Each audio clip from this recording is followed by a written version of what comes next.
Muy buenas tardes, bienvenidos a un nuevo programa de Estil Mediterráneo, un programa en el que tenemos mucha cultura, mucha poesía, mucha literatura y un tema muy interesante que es cómo los niños afrontan esa vuelta a la rutina después de las Navidades. Tendremos con nosotros a la psicóloga Belén Colomina para darnos algunas claves para que todo sea mucho más fácil. Comenzamos ya con nuestra entrevista del día. Hoy tenemos a un valenciano que lleva toda su vida dedicada al periodismo. Ya lleva más de 30 años en esta profesión, pero hoy vamos a conocerle en una faceta diferente. Vamos a conocerle para que nos presente su segundo libro de poemas, Reflejos. Ferran Garrido, ¿cómo estás? Buenas tardes, encantado de estar Bienvenido aquí a tu casa. Y de volver a esta casa. Precisamente aquí estaban nuestros estudios de Televisión Española hace mucho tiempo y bueno, encantado de estar con vosotros. ¿Cuántos recuerdos, no? Muchos recuerdos. Ha sido entrar en el pasillo, la sala de maquillaje, bueno, un placer estar con vosotros aquí hoy, de verdad. Bueno, decíamos que eres una cara muy habitual porque te vemos de reportero, de corresponsal, te hemos visto en tantos puestos de trabajo, prensa escrita, de todo. Pero vamos a conocer otra faceta tuya, la de la poesía. La poesía. Algo tendrá que ver con el periodismo, seguro. Sí. Seguro. A mí... bueno, no lo sé, pero muchos de mis poemas es verdad que tienen algo de crónica. Aparte de, pues, no sé, la poesía romántica, la temática poética puede ser muy variada. Es verdad que tengo mucha poesía social y hay muchas de ellas que salen como el flash de una noticia. Entonces, bueno, sí, algo tendrá que ver con el oficio, seguro.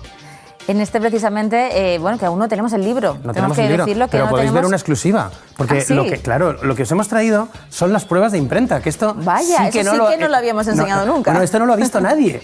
Esto lo han visto en la imprenta nuestro editor, Toni Alcolea, de Ole Libros, y nosotros. Y bueno, pues esto es lo que será, dentro de una semana, cuando salga del horno, lo que será el segundo poemario que publico. 78 poemas. 78 recogidos. Poemas, sí, escogidos además... Escogidos a pulso. Te iba a decir, porque se habrán quedado unos cuantos guardados en el cajón. No sé si decirte centenares o... Madre mía. Mira, yo empecé a escribir a finales de los 70, principios de los 80.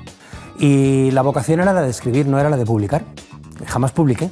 De hecho, mi primer libro, siempre digo, es una historia muy larga de contar, que no te quiero quemar el tiempo del programa, pero me lo publicaron a traición. No sabía que me iban a publicar el primer poemario y me lo encontré de repente, ¿no? Bueno, fue una historia muy complicada, muy divertida, me puse muy nervioso, pero una historia muy curiosa.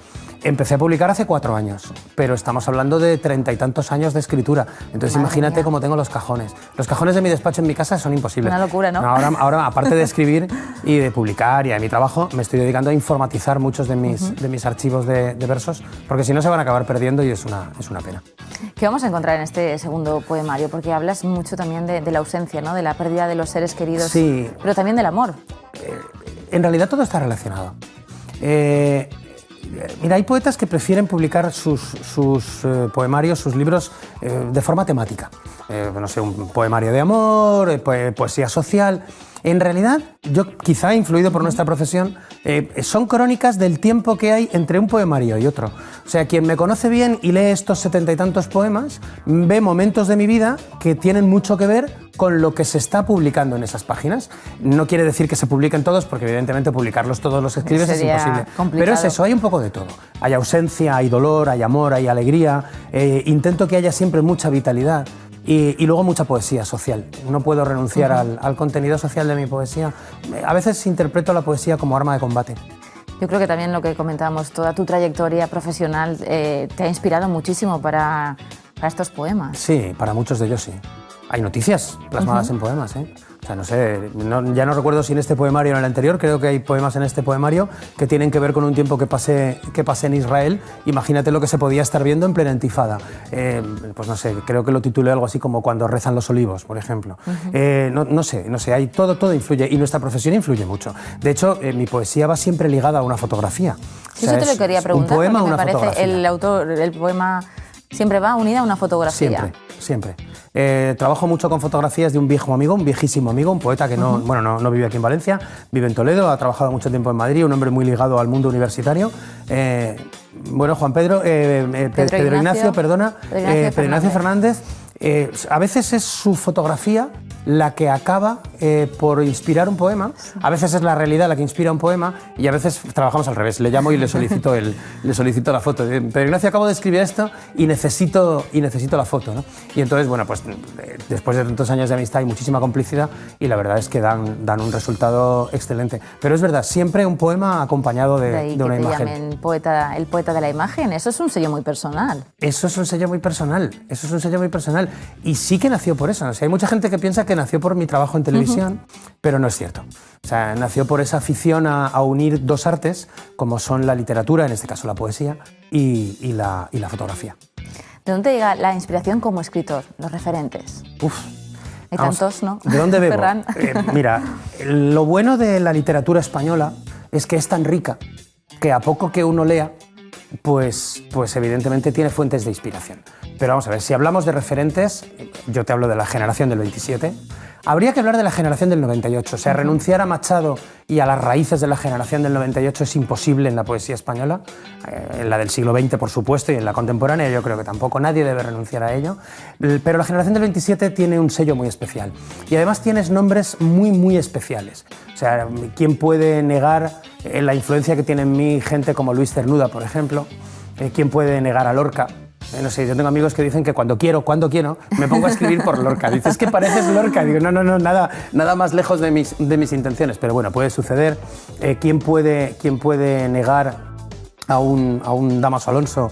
¿Quién puede negar a un Luis Rosales?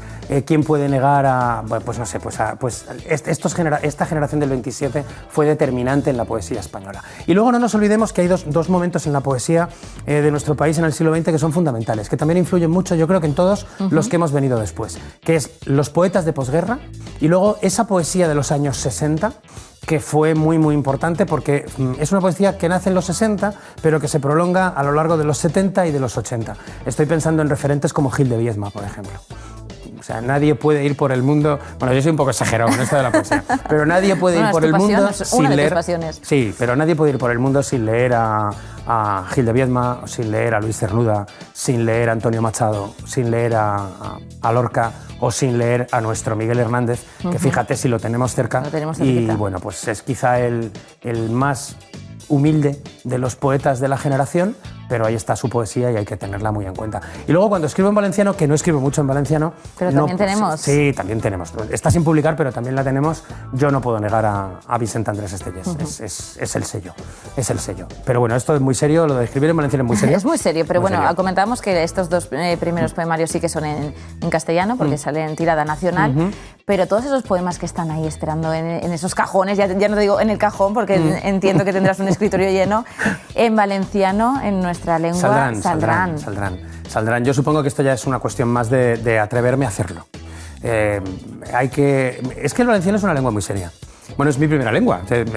Escribo y pienso en valenciano, sí, exactamente igual que escribo y pienso en castellano, pero creo que para potenciar nuestra propia lengua tenemos que tomárnosla muy en serio. Y entonces el día que me decida a publicar tendré que considerar que son poemas de mucha calidad y soy muy exigente conmigo mismo. Muy exigente contigo mismo, ¿no? Para eso. Si no, eso no se lo haré a nuestra lengua. No me atreveré. Bueno, Ferran, pues ansioso estamos. No sé si es el 7 de febrero el día que se presenta en el Ateneo Mercantil. En el Salón de Actos del Ateneo Mercantil de Valencia. Es un acto abierto, como la mayoría de actos que hacemos en el Ateneo. De paso, aprovecho para meter la cuña de una institución a la que estoy tremendamente muy vinculado.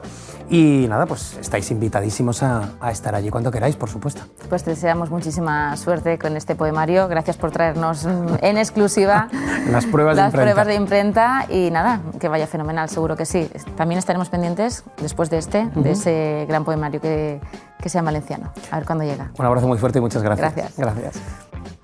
Nos trasladamos ahora a Alicante porque en el puerto está amarrado